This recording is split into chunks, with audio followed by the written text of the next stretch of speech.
ẹ máa pe súnà ló lè ṣe o. Súnà ló lè ṣe. ẹ máa pe súnà ló lè ṣe. That is what made that difference. May Allah reward you again, sir, because it's a very good message you passed this morning. Addressing the issue you want me to also address. You see, this is a challenge for scholars.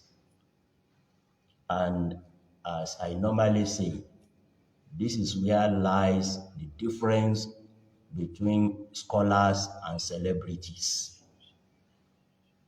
A celebrity will always say what people want to hear, because he likes to maintain his popularity.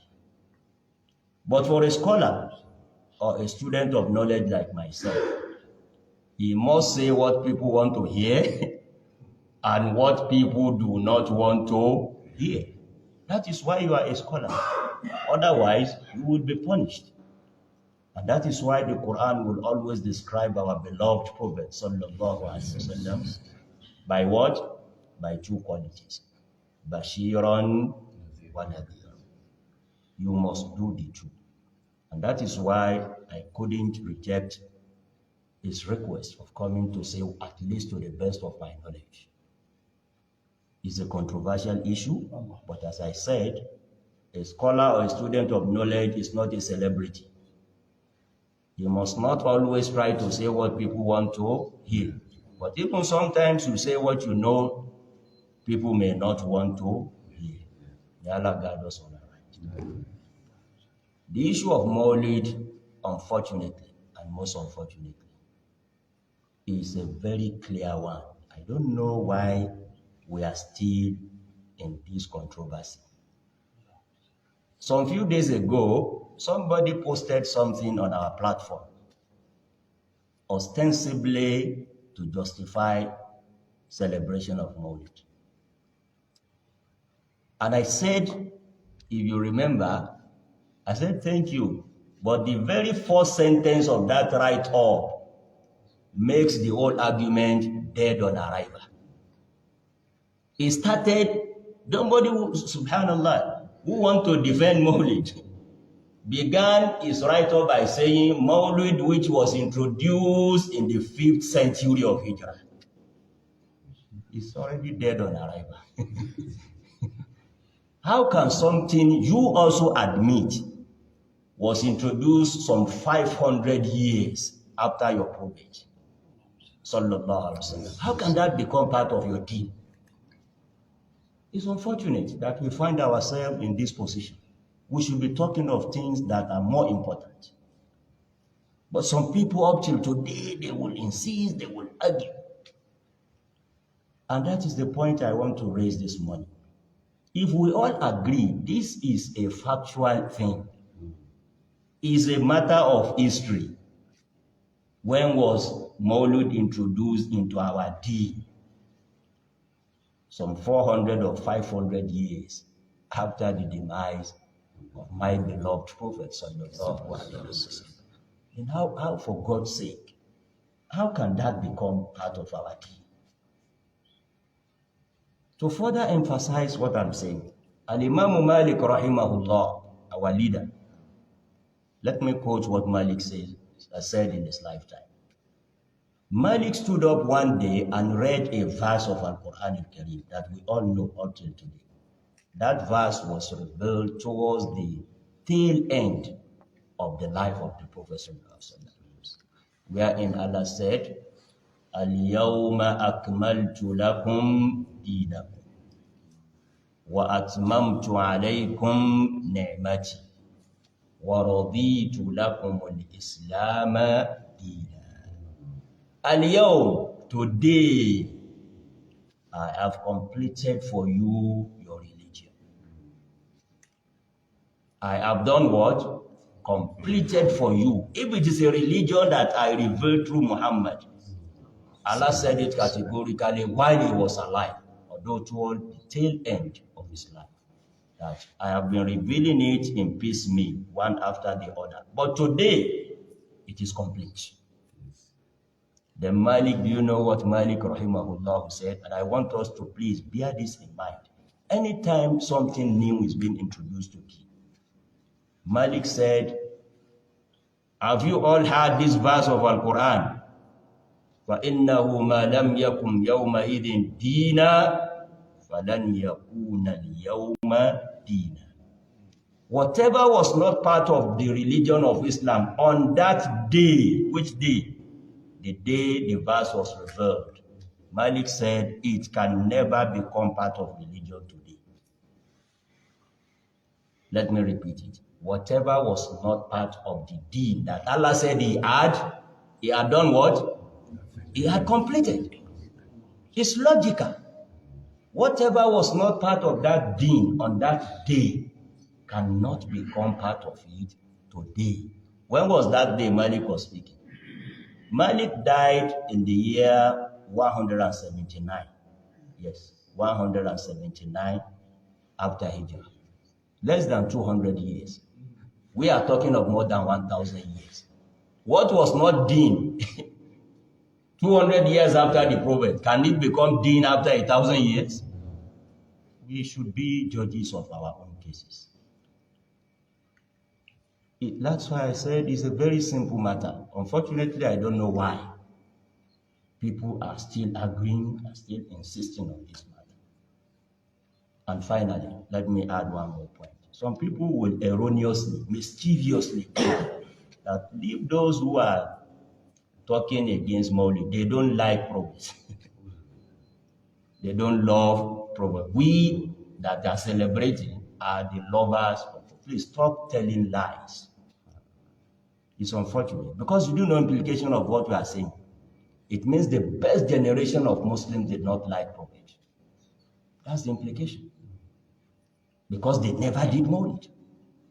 So if the yardstick, the benchmark for measuring the love of the Prophet is celebration of Mawlid, then you are saying Abu Bakr did not like the Prophet. Fatima, the daughter of Muhammad sallallahu alaihi wasallam, never loved her father. That's the implication. And I said lie. I chose that word because it's a total lie. We can never love him the same way, even near to the level of their love for the Prophet sallallahu alaihi wasallam. They really loved him. Really, really, in the true sense of that word. Loved him to the extent that you can never imagine. But yet, they didn't celebrate Mawlid. Why they didn't do that? Because he warned them before he left that you should not add anything to the religion that I brought to you. Mawlid is a matter of religion. It's a matter of religion. It's not a social event. And that is why some people will always say, when you celebrate your own birthday, then you refuse to celebrate birthday of the Prophet. Don't mix up two different things. Your own birthday is a social event.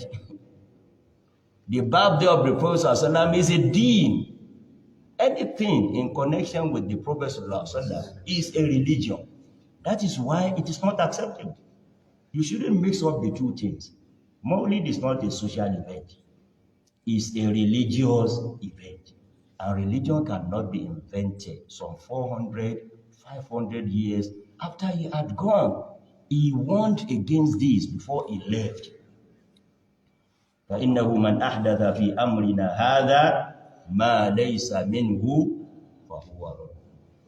I wouldn't like to take much of your time, but let me mention or tell you a story that will clearly, for anybody that is sincere, to know that we can never love the Prophet like his companions. Never. We can't. We should stop deceiving ourselves. If their own love did not tell them to do what you are doing today, you should examine yourself.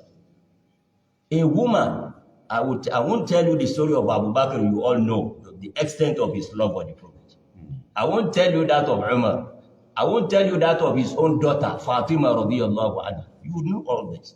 But I will tell you a strange one. A woman, an ordinary woman, of the companions of the Prophet sallallahu alaihi wasallam.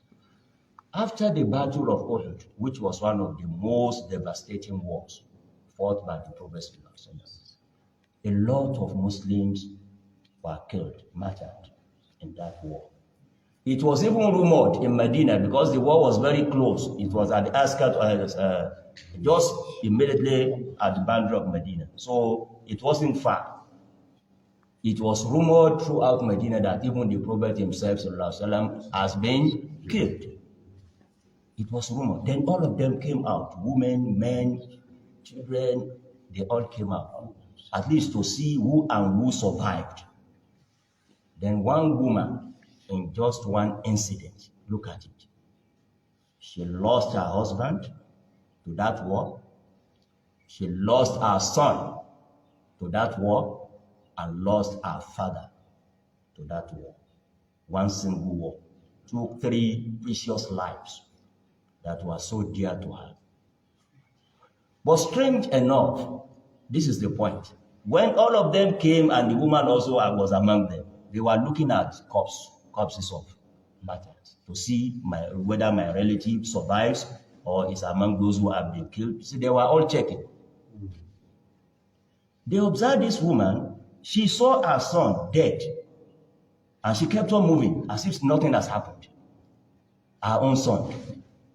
Later, she saw her husband also killed, and she kept on moving. People, you know, you will expect a woman to break down, seeing her son in blood, seeing her husband in blood. Then later, she saw her father also in blood, killed. But she kept on going. They didn't know. Then all of a sudden, she cited Muhammad sallallahu alaihi wasallam, Prophet, my beloved Prophet sallallahu alaihi wasallam. By the time she saw the Prophet sallallahu alaihi wasallam, she started smiling. She started doing what? Smiling. Someone that has just seen the corpse of her son, a woman that has just seen the corpse of her husband, has just seen the dead body of her father. But on seeing the Prophet, she was smiling and said, Kullul masa'ib ba'daka hayya. Any calamity that comes to one, that befalls one, is bearable, except a calamity that will befall one on account of your death. That is the only one that I cannot bear. I can bear the death of my son, my father, my husband, but not yours. This is a clear example, just one, to show you that we should stop deceiving ourselves. We can never, I'm repeating it, have the same level of love that they had for the Prophet. But yet, they didn't celebrate his Mawlid because they warned them against doing so. The Almighty Allah continue to guide all of us aright. And let us see the light, what Allah really wants, clearly, and give us the courage to follow it. وصلى اللهم وسلم وبارك على نبينا محمد وعلى آله وصحبه أجمعين. ẹ máa pe sunna ló lè ṣe o. Sunna ló lè ṣe. ẹ máa pe sunna ló lè ṣe o.